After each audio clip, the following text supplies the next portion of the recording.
নমস্কার, আমি জ্যোতিষ দেবজ্ঞ মাতৃসাধক অমিত শ্রী। আজকে আলোচনা করব 1431 সালে বাংলা রাশিফল।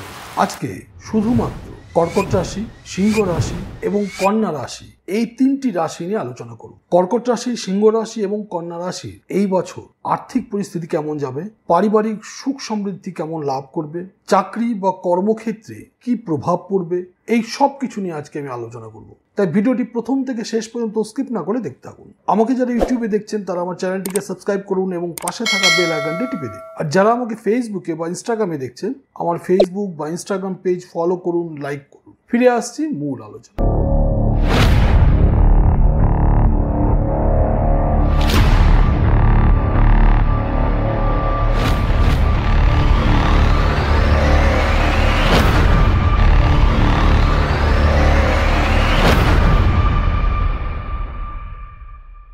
ফিরে এলাম মূল আলোচনায়। আমি জ্যোতিষ দেবজ্ঞ মাতৃসাধক অমিত শ্রী। আজকে আলোচনা করব 1431 সালের কর্কট রাশি, সিংহ রাশি এবং কন্যা রাশি। রাশিফল জানতে হলে প্রথমেই জানতে হবে গ্রহের গোচর। নববর্ষের শুরুতেই অর্থাৎ পয়লা বৈশাখ 1431 ইংরেজি 14ই এপ্রিল 2024, স্থান কলকাতা, সময় সকাল 6টায়। গ্রহের সন্নিবেশ হবে এইরকম: রবি এবং বৃহস্পতি থাকবে মেষ রাশিতে, চন্দ্র মিথুন রাশিতে, কেতু কন্যা রাশিতে, মঙ্গল এবং শনি কুম্ভ রাশিতে, শুক্র, রাহু এবং বুধ থাকবে মীন রাশিতে। এবং বছরের শেষ দিন অর্থাৎ 31শে চৈত্র 1431 ইংরেজির 14ই এপ্রিল 2025, স্থান কলকাতা, সময় রাত্রি 11টা 59।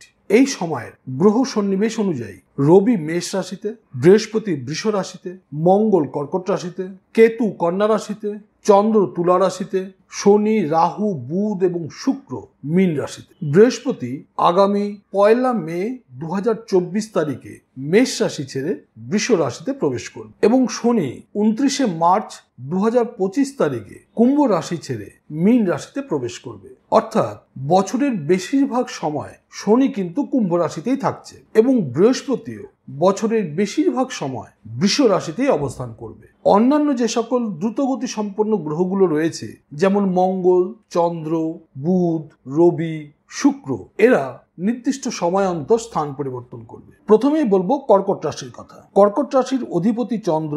কর্কট রাশির জাতক জাতিকাদের রাগের পরিমাণ বৃদ্ধি পাবে, তবে রাগ সম্বরণ করতে হবে, তা না হলে সম্পর্কের মধ্যে চিড় ধরতে পারে। এবছর কর্কট রাশির জাতক জাতিকার বিবাহের যোগও রয়েছে, তবে প্রেমের সম্পর্কে বিশেষ যত্নশীল হতে হবে। চাকরির বিষয়ে বিশেষ খেয়াল রাখতে হবে। এই সময় সন্তান লাভেরও বিশেষ যোগ রয়েছে। হঠাৎ অর্থনৈতিক ক্ষতির সম্ভাবনা আছে। মানসিক অবসাদ দেখা দিতে পারে এবং নিজের স্বাস্থ্যের প্রতি নজর দিতে হবে। হজমের সমস্যা দেখা দিতে পারে। সিংহ রাশি। সিংহ রাশির অধিপতি রবি।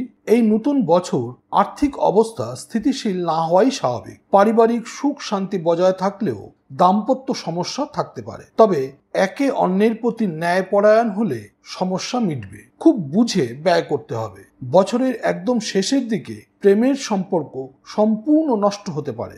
শিক্ষার্থীদের জন্য শুভ সময়, তবে পরীক্ষার সময় শারীরিক সমস্যা দেখা দিতে পারে। হাড় এবং মজ্জা সংক্রান্ত রোগে ভুগতে পারেন। কন্যা রাশি। কন্যা রাশির অধিপতি বুধ। এই বছরটা কন্যা রাশির জন্য ভালো খারাপ মিশিয়েই থাকবে। খুব সাবধানে থাকতে হবে। অপবাদের যোগ রয়েছে। চাকরির স্থানে সমস্যা দেখা দিলেও তা সমাধান হয়ে যাবে, তবে কর্মের প্রতি বিশেষভাবে উদ্যোগী হতে হবে। এই বছর বৃহস্পতির ভাগ্যস্থানে গোচরে কন্যা রাশি সৌভাগ্যের মুখ দেখবে। ভাগ্য কিছুটা হলেও সহায় থাকবে। খুব প্রয়োজন না হলে দূরে বেড়াতে যাওয়া এড়িয়ে চলাই শ্রেয়। পারিবারিক দিক মোটামুটি থাকবে। নিজের শরীরের প্রতি বিশেষ যত্ন নিতে হবে। অন্ত্রজনিত সমস্যা বা হজমের সমস্যা দেখা দিতে পারে। এই ছিল আজকের ভিডিও। যদি ভিডিওটি ভালো লাগে অবশ্যই বন্ধু বান্ধব, আত্মীয় স্বজন সকলের সঙ্গে শেয়ার করুন, লাইক করুন, কমেন্টস করুন। যারা বিস্তারিত কুণ্ডলী বানাতে চান তারা 8697190840 এই নম্বরে ফোন করে বিস্তারিত জেনে নিন। ভালো থাকবেন, সুস্থ থাকবেন। আবার দেখা হবে পরবর্তী ভিডিওতে। নমস্কার।